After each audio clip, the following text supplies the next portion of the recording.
The era of Western dominance is shifting. A new form of hegemony, rooted not in imperial conquest but in substantive democracy, has arrived in Northeast Asia. This is the architecture of K-hegemony. The key takeaway is that the global standard is no longer exclusively Western. Korea has evolved into a new form of global leadership encompassing both hard and soft power, culminating in the dawn of Pax Koreana. This transformation is driven by what we call the dual engines of K-everything. On one side, we have the soft power engine, representing cultural phenomena like K-pop and K-dramas, K-films and K-food, K-beauty, K-fashion, K-games, and K-webtoons. The impact here is significant. Korea has become a permanent cultural force rivaling or even surpassing the historical influence of the US, the West, China, and Japan. On the other side is the hard power engine, characterized by industrial dominance in semiconductors, shipbuilding, defense technology, automobiles, and robotics. Its impact is equally profound. Global logistics and supply chains are fundamentally reliant on K-manufacturing. Instability here would mean worldwide paralysis. These are not isolated commercial successes, they are the dual engines of a singular, inescapable hegemonic shift. At the core of K-everything lies substantive democracy as its operating system. This is the root mechanism. With inputs of freedom and equality, it produces the highest levels of efficiency in the economy, society, and culture. Korea's breathtaking, compressed growth wasn't just an industrial miracle, it was the direct result of striving to realize democracy. A democracy built upon sincerity and resilience has birthed a world-class advanced society. The diagnostic conclusion is clear: without the continuous development of Korean democracy, the miraculous transformations we see in its culture and manufacturing would have been impossible. This journey of democratic renewal has unfolded through several critical phases. Phase 1, the reactive pinnacle, saw the Yoon Suk-yeol administration and the trauma of illegal martial law, leading to a stark realization that formal democracy alone is insufficient. This led into Phase 2, marked by impeachment and powerful citizen action, demonstrating that a frog crouches before it leaps. Citizens actively corrected the system, refusing to allow democratic backsliding. Now, we enter Phase 3, the global leap, exemplified by the Lee Jae-myung administration. By overcoming the far right, this administration is forging a government with unprecedented democratic capability, ready to lead the world. Let's perform a global hegemonic diagnostic.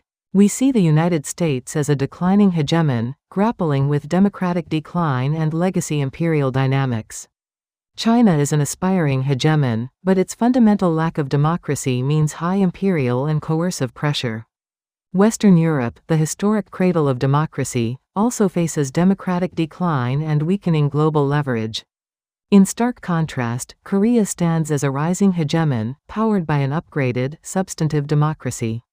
It represents pure, non-imperial democracy. The synthesis insight is that Korea is perhaps the only nation today where democracy is functioning properly and fascist forces are actively weakening. It has transitioned from a developing nation to the definitive global model for democratic functionality. A crucial accelerator for K-data and AI is Hangul, Korea's unique alphabet. Hangul offers a linguistic advantage as a symbolic system capable of rich expression, yet exceptionally easy to learn and use. Language and writing profoundly shape thought itself, creating exceptional conditions for advanced civilization. This linguistic efficiency provides unprecedented advantages for the accumulation of K-data, fueling technological output. The ultimate fusion of these elements, the accelerated development of K-digital technology and K-AI, allows direct democracy to flourish through tech fusion. Korea faces both external pressures and internal obstructions. Externally, we observe a declining US and an aspiring China. The friction here is democracy itself. One is in decline, and the other lacks it entirely. Hegemony requires upright democracy, creating friction with Korea's rise. Our strategic countermeasure is to transform this danger into opportunity by fiercely strengthening substantive democracy. A pure democratic core acts as the ultimate shield against both external coercion and internal subversion. Internally, we face obstructions from hypocritical pseudo-progressive forces. The friction here comes from opportunists masquerading as defenders of democracy. They operate in disguise, actively obstructing substantive democratization, and proving even more difficult to eradicate than reactionary conservatives. What differentiates K-hegemony is its non-imperial nature. Past empires operated through coercion, with power rooted in colonial domination, subjugation, and fascist elements, a system built on extraction and force. K-hegemony, however, thrives on attraction. Its power is completely devoid of histories involving imperial conquest. It's a system grounded in pure, functioning democracy that naturally pulls elements into harmonious alignment. In a world exhausted by coercion, Korea leads as a trustworthy power. The global response is clear. The world seeks to emulate this model because it is built on mutual admiration, not subjugation. This leads us to a philosophical synthesis. The global context is one of anomie, where neoliberalism has collapsed, leaving a void with no new alternative to guide the world. Korea brings rapid modernization, characterized by unprecedented technological and economic velocity and digital efficiency. Simultaneously, it leverages postmodern potential, drawing from deep traditional philosophical foundations embedded in Confucian, Buddhist, and Taoist thought. The result is an upgraded democracy, a new, synthesized form of governance uniquely equipped to navigate 21st-century complexities, offering the world a functioning alternative to both authoritarianism and failing Western liberalism.